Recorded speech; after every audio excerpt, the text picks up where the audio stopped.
Slay the Princess is an indie horror game released in late 2023, with quite the simple premise. You're on a path in the woods, and at the end of that path is a cabin. And in the basement of that cabin is a princess. You're here to slay her. If you don't, it will be the end of the world. But it's never that simple, is it? Let's take a look at what your first time playing the game may look like. You make your way up the hill and into the cabin, finding yourself greeted by two options. There's a knife on a nearby table.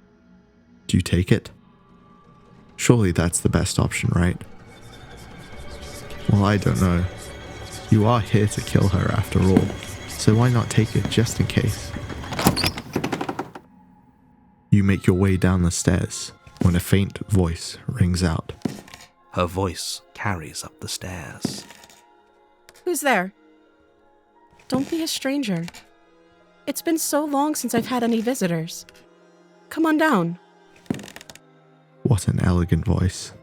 Surely there's no danger here, right? You make your way into the basement and get your first look at the princess. She's so coldly beautiful. Is she really a threat to the world? What is your motive here? Why is the narrator asking you to kill someone of such beauty? He must have his reasons, but you don't know if you have the strength to do it. But before you carry this out, why not talk? At least for a bit. Through this idle chatter, you get at least some semblance of an understanding of the princess. But there's still no indication of why she's such a threat. You can't do it. It wouldn't be right. So you listen to your heart and free her with the knife, no matter how gruesome it may be.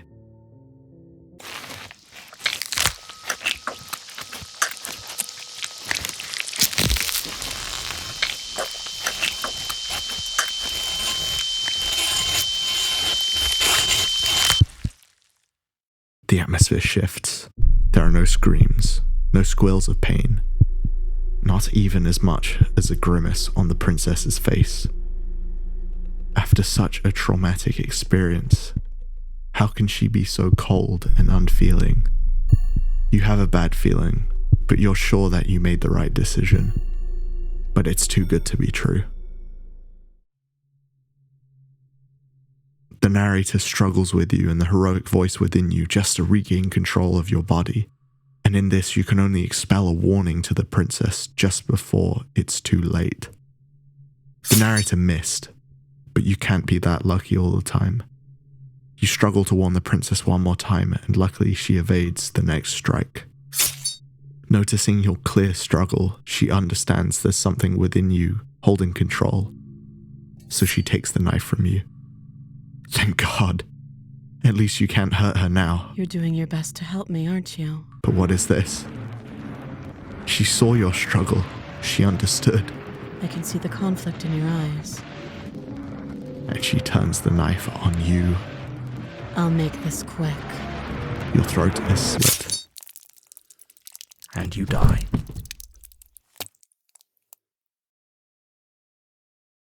Well, not every run can be a good one, right? Maybe you just had a bad start. Chapter 2. But we just died. Failed the run. It's time to retry. There's no continuing from here, right? In a game where every move matters, even the slightest move and choice can create irreparable consequences down the line. From the choice of bringing the knife to freeing the princess, all actions have consequences, and that is what I love about this game. So what sets this game apart from other visual novels? From the hand-drawn and unsettling art style, to the way every line subtly jitters, making what is a 2D and fairly motionless game feel like it has that much more life and motion over, let's say, another horror visual novel like DDLC. As different as the art styles and directions of the two games are, I I think it's fair to at least point out some of the similarities and differences between the two games. Aside from them both being visual novels, what else can we see between these two? Well, horror. It's a massive part of the two games, and although they handle this in fairly different ways, more on this later, the overarching twist of what both seem like fairly straightforward and unassuming games, Slay the Princess less so, shifting towards something much bigger and suspenseful, is handled at least a bit similarly. Whether it's how the universes both reset after a significant event, with the player dying in Slay the Princess, or a character or love interest dying in DDLC, there's at least some similarity in that sense. But what else is there? Romance. There's romance options in these games, and they can actually be a fairly large part of your runs if you feel like it. From curating the perfect poem for your love interest, or doing whatever it takes to free your one true love. My love! But how are they different? Well, there's actually a lot of differences between the two. Whereas DDLC handles its horror and gameplay in a much more meta and player-centric manner, Slay the Princess opts for a much more traditional and suspenseful horror, focusing much more on the character that we play and the implications of the different voices throughout the game, before leaning more into the Lovecraftian, indescribable eldritch horrors of later runs. There's also the obvious art style differences, with DDLC's realism and immersion stemming from a more human-like detail, alongside a variety of similar but different facial expressions that make expression changes feel much more seamless. On the other hand, Slay the Princess has a much more dynamic moving art style with the subtle jitters, adding enough movement to each second, making it feel full of life even when there isn't any expression changes.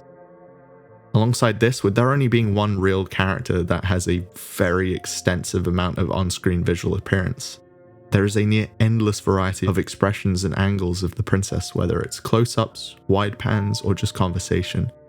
Finally, whereas DDLC has a much more obvious anime art style, Slay the Princess only feels slightly inspired, leaning more into the dark cartoon feel. The wide sunken eyes, paper pale skin, frail appearance. All this perfectly conveys exactly what the game is aiming at. Moving away from DDLC and onto my next point. This game is whatever you want it to be. Depending on your own actions within the game and how you want to perceive the princess, the game will change and adapt to that vision, playing into the final overarching narrative. If you want the princess to be an innocent damsel in distress that you free, she is exactly that. If you want her to be a skeptical and cynical sociopath, she can be exactly that. A witch, a ghost, a prisoner, the literal devil, and a god. She can be exactly that. Summary, comparison, and analysis. All very important when breaking down a game. But you've seen the runtime. This isn't your average fishy rice upload. In order to truly understand each aspect of the game, we're going to have to break down everything. Starting from the beginning. This is our blank canvas, a base template for us players to mold and shape as we see fit as the game progresses. Depending on the choices we make, we can opt for two clearly defined personalities that can shift into what will become one of 10 of the main vessels we will come across as we progress. One is more assertive and skeptical, with the other fitting into a more typical damsel in distress archetype. As I mentioned before in this segment, although it's not much, you can get a tiny bit of information out of the princess from the explore dialogue options, which often serve to expand the lore of the game, or even open up more actions we can take. From talking to either of the princesses, we can summarize how either of the two act in contrast, and even in tandem with each other. In choosing the knife, the princess will act much more skeptical in her actions, taking much more caution from the very step you take into the basement. I won't go into a huge amount of detail, but from the many lore and exposition options you can take, she will act much higher than you, as if she isn't even an entity who needs saving, playing into my previous point. If you do take the knife, chances are you're thinking of taking the game up on its title. You're going to slay her. The princess herself has molded herself into an entity that you wouldn't entirely be opposed to slaying. She isn't a frail damsel in distress in need of saving. She's there for a reason. playing into the narrator's already stated description of the princess. On the other hand, if you don't take the blade, chances are you're thinking of freeing her. Or at least you're not entirely convinced by the narrator. Although most of the options that result from this path show that this was probably just a facade, she at least takes on a much more typical damsel role, acting more helpless and fearful. From the moment you talk to her, there is an air of cluelessness and naivety, both from the princess and the player. Like I said before, she's a reflection of what the player character is thinking. In choosing the knife, you yourself are skeptical of the princess. You're willing to slay her. You have to be assertive and blunt. She mirrors this. In going in empty-handed, you're naive but somewhat trusting and hopeful of others. You haven't fully committed to any option, but you'd rather choose one that's more peaceful, if you can. She mirrors this. Now, before we go too far into the game, let's first see the good ending. So, without a single doubt in your mind, you mercilessly charged at the princess. Oh, this is it, isn't it? No hesitation, no small talk. You just did your job. Well, congratulations. You've achieved a happy ending. The world hasn't ended. The princess is dead. The narrator is happy. So now what? What's your reward? It appears it is nothing. An eternity of nothing. Beyond slaying the princess, it seems there's nothing left for you to fulfill. And you're not quite sure why, but it seems you can't die either. Well, this is great. An eternity of you and the two voices inside of your head. How fun. This is the end. Oh, you coward. Oh, what's that? You want me to continue the video? Alright. It seems the player character has also had enough of this incomprehensible eternity of nothing but the cabin's entrance, so I guess there's only one thing left to do. Moving from this blank slate, we mold the princess into 9 separate, unique paths. If you don't take the blade, you branch into the damsel, beast, and my personal favorite, the witch, for reasons. What do you want? If you do take the blade, you'll branch into the spectre, which is the path reached after the good ending, razor, tower, adversary, and prisoner. But that's not 9. Can I not count? Even before stepping foot from the place you start from, you are given the ultimate freedom in your unwarranted quest to save the world. Even before you truly start to understand the world you have been placed in, you can reject this and simply turn around. However, much like I mentioned earlier, it seems you don't have as much freedom as indicated. You appear back right at the start. You're sure that you did in fact turn around in the opposite direction, and yet you arrive back at the same place. So you try again, and again, and again, and again, and again, over and over. The narrator seems to have complete control of this realm. Who is he, and what power does he hold? As you turn around once more, something seems wrong. As you make your way back to the starting point, you notice that the world itself is warped, overlapping itself over and over in an unending mess beyond saving. The world around you resets. As we try our luck at freedom, it is ultimately taken away from us, in a display of what the narrator, or at least the world around us, is capable of. Entering this path results in the narrator forgetting that anything happened. With his memory wiped, it begs the question whether the narrator is truly all-powerful, or if he's been abandoned in the previous world that has been laid to ruin by our actions. Can we really trust him? This world, as we progress to the cabin, seems to be broken, defying what we would consider possible. We lay our eyes on the princess. Every possible action starts playing over each other, with the very fabric of time overlapping and intertwining. And she's morphed, an amalgam of every possible personality she can hold. The reason I bring this up is this route, more than any other, has very interesting consequences later on down the line. Keep that in mind as we progress.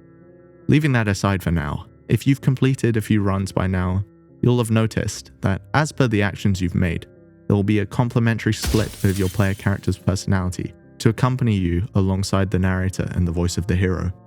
Skeptic, smitten, contrarian, stubborn, opportunist, paranoid, cold, broken, cheated, hunted. These are all caricatures of the actions you have made to reach Chapter 2, and act as contemporaries for the princess's current state. Much like the stranger, the contrarian seems to play a role that will become much more prevalent later on. Although this branch starts off with just the contrarian, hero and narrator, as things keep shifting, as time starts overlapping and every possibility starts to play out, every single one of your conceivable voices also starts to manifest from their respective situations. Our voices form from contradictory action towards the narrator. The contrarian forms every possible action and voice we can manifest. If you've played the game, you might have noticed by now that I haven't mentioned a very important part of the story that starts to show up in Chapter 2, a lone mirror found in the cabin. Although this mirror may seem very tangible to you until interacting with it, the narrator cannot see it at all. All the voices in you can, but he doesn't see it. Why? As chapters progress, the mirror keeps appearing. It may be an obstruction or just merely a decoration in the backdrop that you take no note of. Either way, it's there. But there's another place that this mirror always appears. A place that the narrator cannot reach. If you pick the right options, you may have reached what you may think is the end. A husk of the world around you. Shifting terrain, an endless void. A mirror lays in front of you. The voices within seem terrified. As you approach, they seem to become more and more distant, until there is silence, and you peer into the mirror, being able to see yourself for the first time. We are in the long quiet, an endless void, and only once we are truly alone can we view ourselves in this mirror that doesn't truly exist.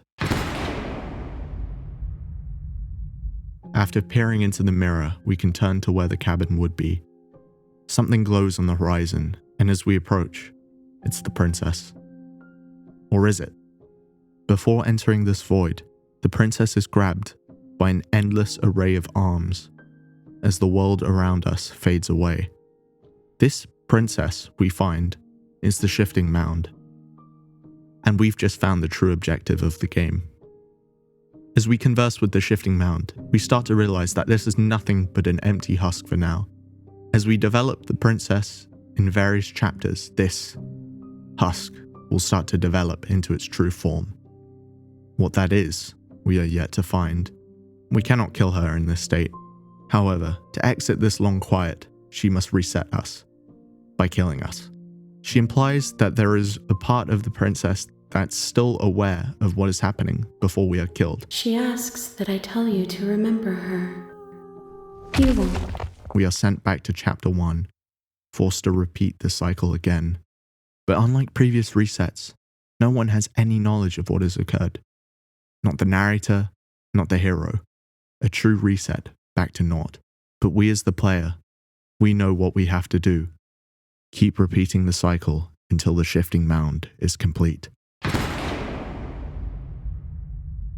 After completing 5 paths, you'll be met by the mirror once more. However, something is different. Although the voices stated before that the mirror felt final to them, to you, the player, it never was. But this time, it's different. Something is different about the mirror. You peer in to see your changed form once more, and you're met with this. I think you know what I am. Instead of your usual humanoid crow form, you are met with a bird staring you down. Caretaker. Finally showing his form in front of you, it's finally time for him to answer your questions. So many questions to be asked, and not enough time to discover all of his secrets.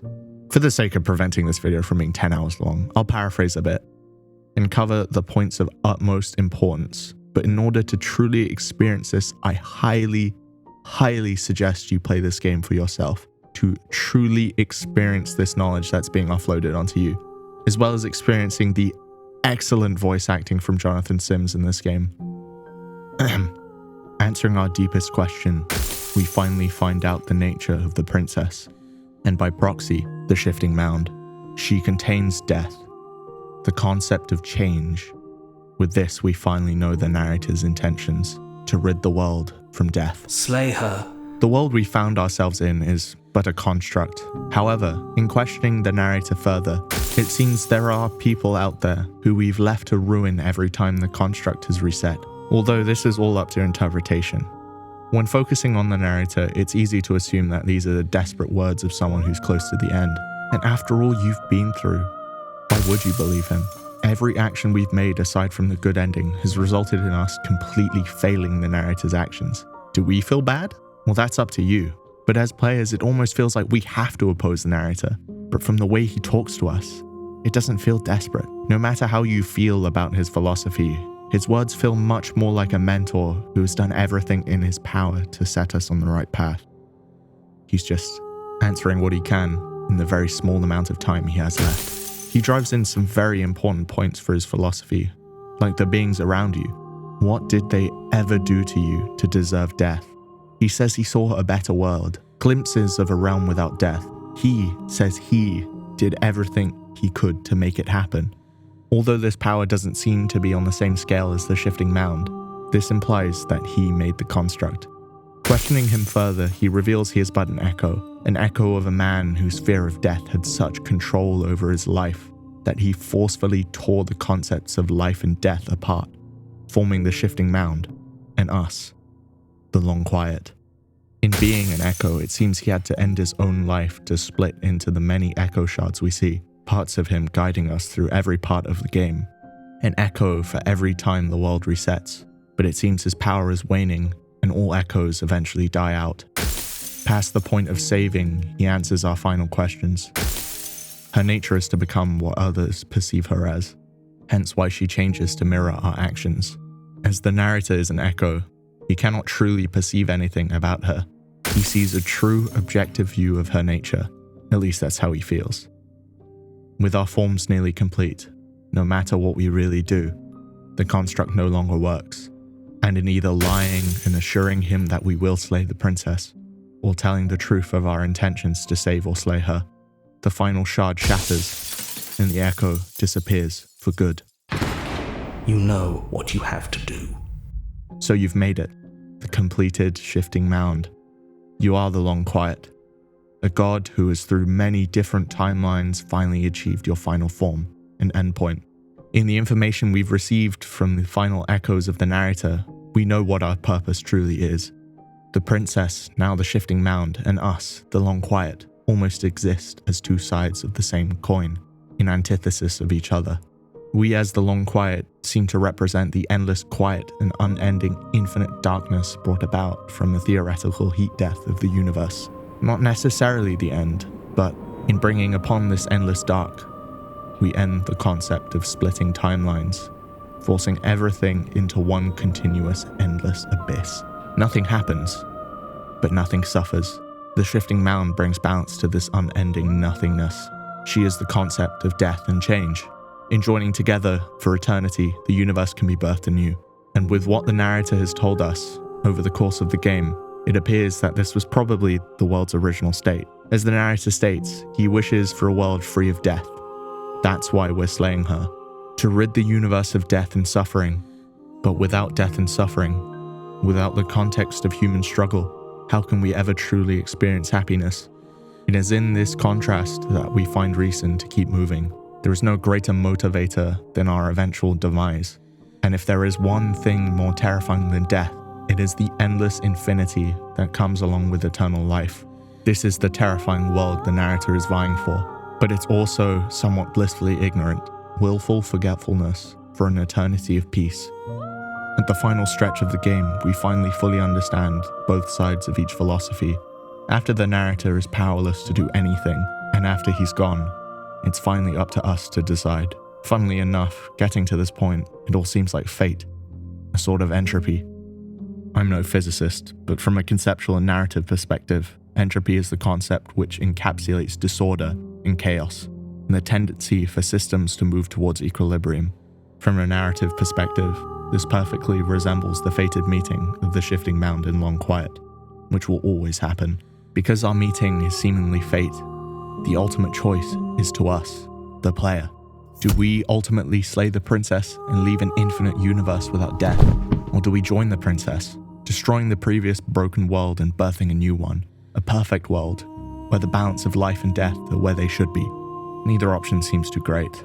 Although I don't truly believe that the narrator's world free of death is with bad intent, Sometimes the greatest evils are brought about from the ignorance of one's actions. On the other hand, bringing the universe back to its original state of balance sounds great on paper, but the methods of abandoning another universe to restart seems off.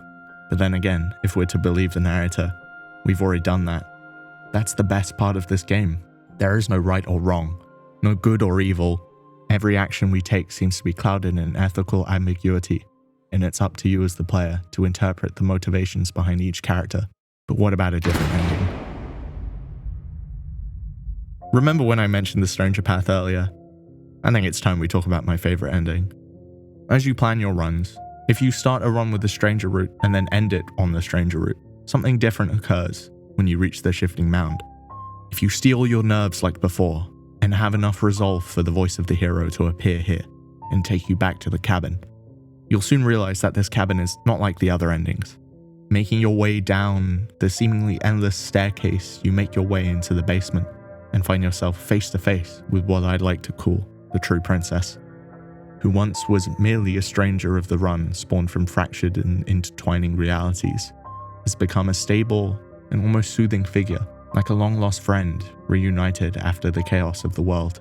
Seemingly a discarded part of the Shifting Mound, she seems to be more forgiving, despite being formed from the same course of actions seen in earlier runs. Carrying on the ever-present theme of the princess being a parallel to our own character, the Long Quiet seems to have also found its other voices lingering in the basement. Unlike the other endings of the game, as we pry more, she tells us that it seems she is fractured, and not as complete as the full Shifting Mound is. A melding pot of different ideals and personalities, but all still slightly separate from the seemingly omnipotent and stable Shifting Mound. Much like us, she's shattered, both figuratively and literally. Much as she isn't alone with her multiple personas, we're also not alone. We're accompanied by the hero and the contrarian, the righteous version of yourself, and the seeming representative of all our voices. In being the contrarian to the narrator's orders, we've developed our different voices, hence why, at the end of this path, the contrarian remains with us. We can mold the princess however we like, and even the Shifting Mound to some extent, but the one thing we can never do is make her understand us, except for this ending. Not only does the princess finally start to understand us after everything, but the many split voices inside us reciprocate this feeling. We really are the same. Shifting Mound, Long Quiet, player, princess. Strange beginnings beget strange endings. As we wrap this massive project to a close, I'd like to give my own personal statement and what I think this game means to me and hopefully some of you. Slay the Princess isn't a simple game about killing someone and saving the world, or even saving them to end it. Much like the real world, conflict and struggle cannot be ended in such simple ways. This is a game about forgiveness, understanding, and self-acceptance. We don't have to be some grand hero of time. We don't have to be some omnipotent god. The reason I like calling this a true ending, even though it's not really, is because this is the only time every single part of us and every part of her has met without the constraints of the narrator or Shifting Mound. She likes us in this state. She forgives us for all we've done. She finally understands the constant fracturing that has plagued us this entire time. And to finally reach peace, we do the same. She talks about every aspect of us, the different voices and their own unique quirks that make us who we are. Yeah, we really are the same. As we take her hand, we accept all parts of ourselves, leaving them behind in the basement of the cabin. This is for you and the princess to discover alone. Or is it? In reality, it doesn't matter what state the world is in outside of the cabin. It never has. Who or what's out there. Maybe it's not even for us as a player to figure out, as we fade to the credits. After all, this is a love story. But not for us, the player. It's just for our character and the princess to find out for themselves. In leaving the voices behind with each other, to me, it seems us as the player are also supposed to leave. After all, the voices really are us. They're formed from our actions, our thoughts, not really the player character, but us. At this point, it stopped being our story. The moment we decided not to kill her in this final moment. There are many parallels from the game that can be applied to our real lives. This form of the princess is but a stranger, but isn't that how all our relationships start? Your family, your friends, your significant other, even your parents are strangers to you as a newborn. till they take their time to nurture you and build their relationship with you. This goes for anyone you care about in life, and it's the same here. As she states, being strangers just means there's lots of different things we can learn about each other. Despite everything, neither of you have decided to be a god and proceed as regular mortals. It is unsure of what state the world will be in without the concepts of life and death, but that's not for you to find out. This is no longer a story for you to discover. Everything here seems to repeat itself in a long cycle, regardless of the paths you take. It is a game after all. The fact that we as a player never see what happens after an ending, the fact that we can always start anew. Nothing you do will ever change the course of fate. An endless cycle. The concept of cyclical, infinite timelines brings about the possibility that every action and ending achieved has already occurred, or will eventually, regardless of our actions. Much like how in the narrator's idealized world, we experience an eternity of nothing, for the sake of all other living beings, the world will continue regardless of our input at this point. It may have started that way. It may feel like it. But this is not your story. So this is really it then? That's beautiful. It's something new. But whatever it is, we'll face it. Together. Yeah, it wouldn't feel right. But I'll be okay. Yeah, I think we've done our job. Everything is going to be okay. We love you.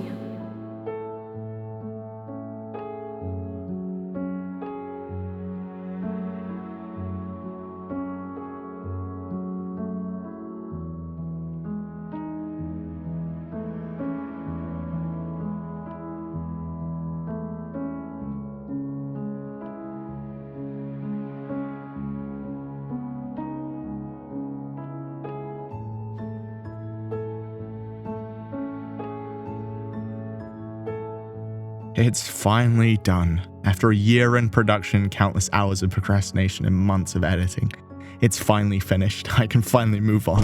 Oh no. Oh no. It seems in the year it's taken me to put out this video, a revolutionary, expansive update and console release has hit the game, expanding immensely on the game's current endings, as well as adding one more, and 3 new princesses. In an effort to not make this video pyrocynical Darkwood levels long, I will refrain from covering the pristine cut in this video. If there's any corrections you've seen here, or any additions you'd like to see when I do eventually cover the pristine cut, please do feel free to leave them below. Flame me, if you will. I have been a fish. I hope you have enjoyed this video, and I am returning to cryostasis. Good night.